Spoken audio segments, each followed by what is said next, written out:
Welcome to the Shulamite Podcast, an extension of Shulamite Ministries and Shulamite.com, with weekly interviews and teaching with author and speaker Martha Kilpatrick and hosted by John Enslow. This weekly podcast is a way to stay connected to the ministry. So come experience anointed messages, not giving just another method, but a living impartation. When he came after me to instill the fear of God into me. And it took judgment, experiential judgment, in order for him to instill that fear of God into me. The process, I was part of the jump from A to Z team. You know, if the word says do it, then it must be done, and hallelujah, I'm there.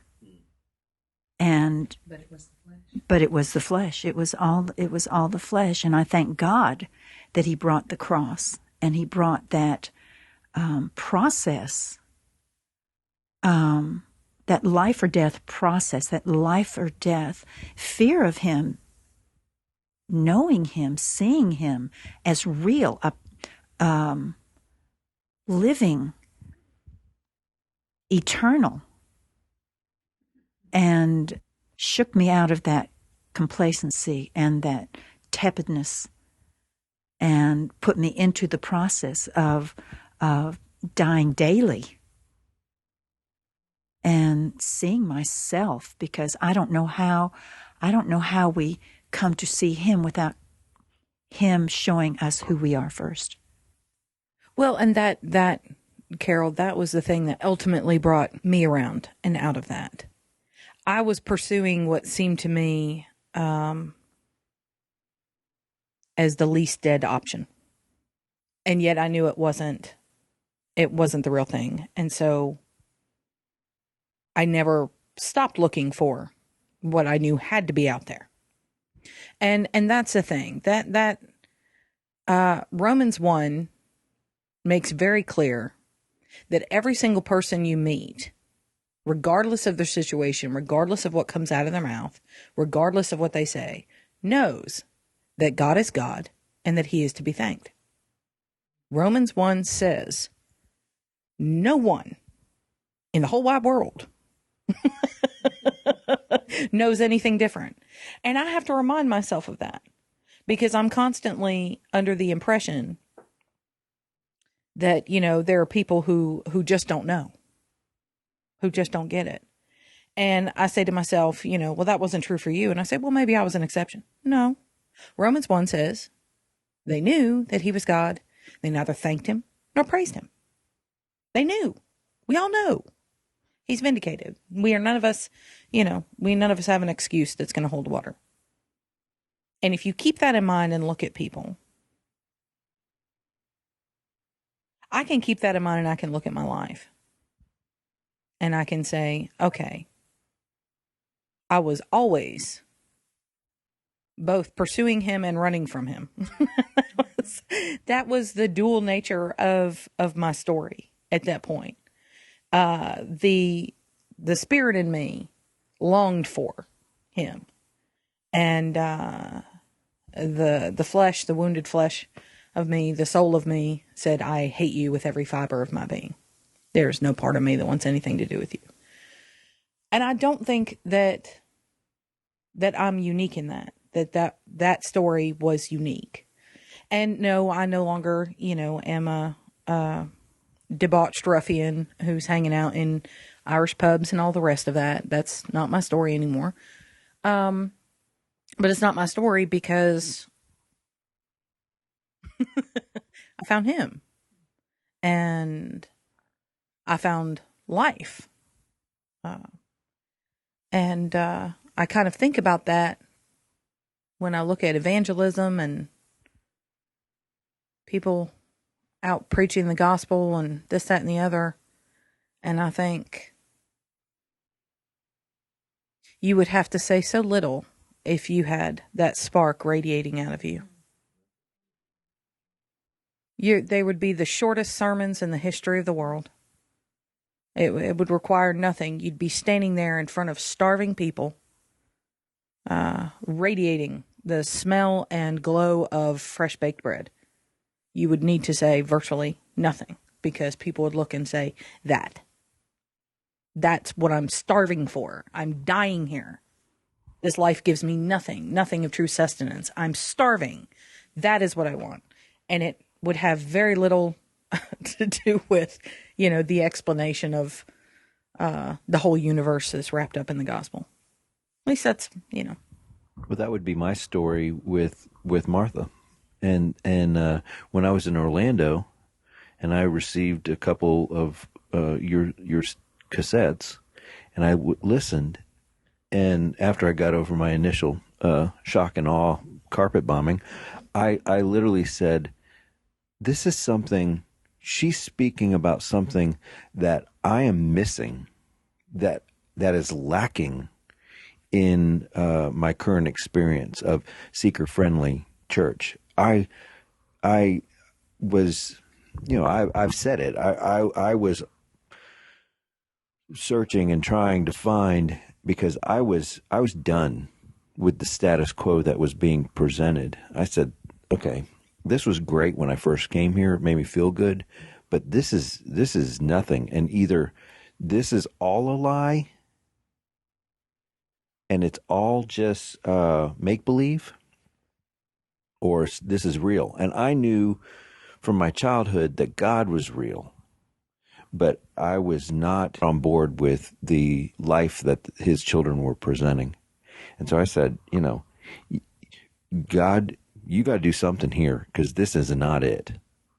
These people are saying that this is the best thing since Acts, and this isn't Acts at all. I'm not sensing or experiencing the book of Acts at all. So you've got to do something, or we're done. Let's go do something else. And so then I heard your message, and I heard the spark of life, and I was completely exposed by it, and it was very uncomfortable. But the fact is that I said, I don't care what I have to get exposed to or from or about. This is a spark that I saw in you. Christ's life in you was what hooked me. And it wasn't you. It was Christ's life in you.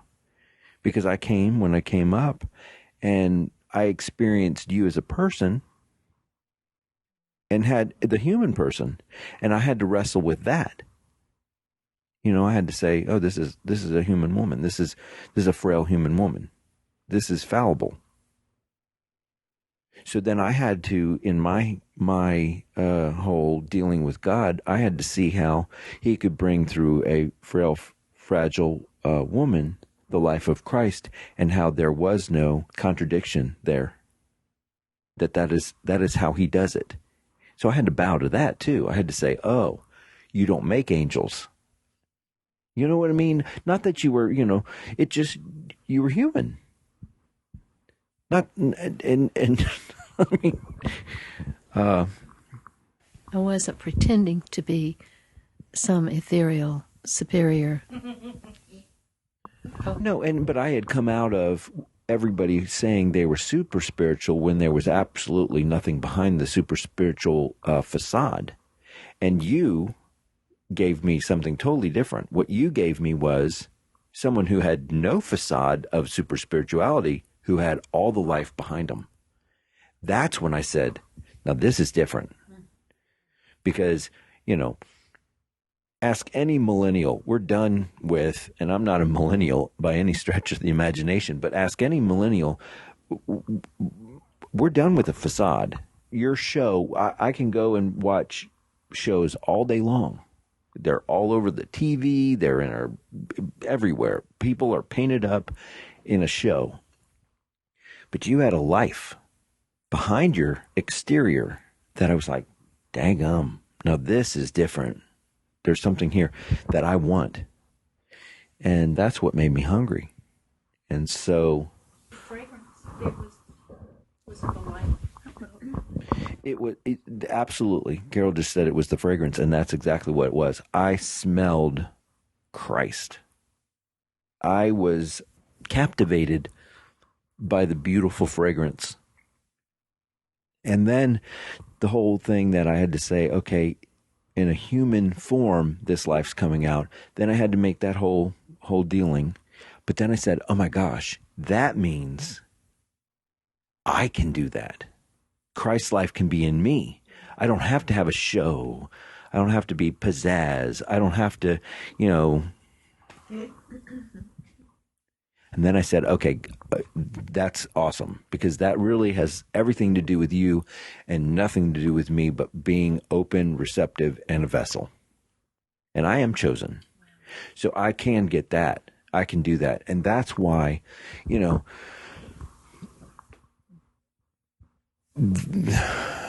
there's you go look at the Hollywood, there's thousands and thousands and thousands of actors that never will see the screen. And there are thousands and thousands of Christians that present but have no life. And so it's kind of very similar to that, because you didn't present, you just were. And I was tired of the presentation of the life without the life. I guess that's the thing. I mean, you can tell me, but if you have to tell me that you're a Christian, there might be a problem. Because to me, the whole ministry of the fragrance, the aroma of Christ, that is death to those who are perishing and life to those who are not, it simply is. It simply is. And I say this, and sometimes I've said, that when I came through Shulamite Ministries, and I danced back and forth, across that line. I was exposed, and then I ran away for a year or two, and then I came back and I read something else. And what brought me back always was that here was real.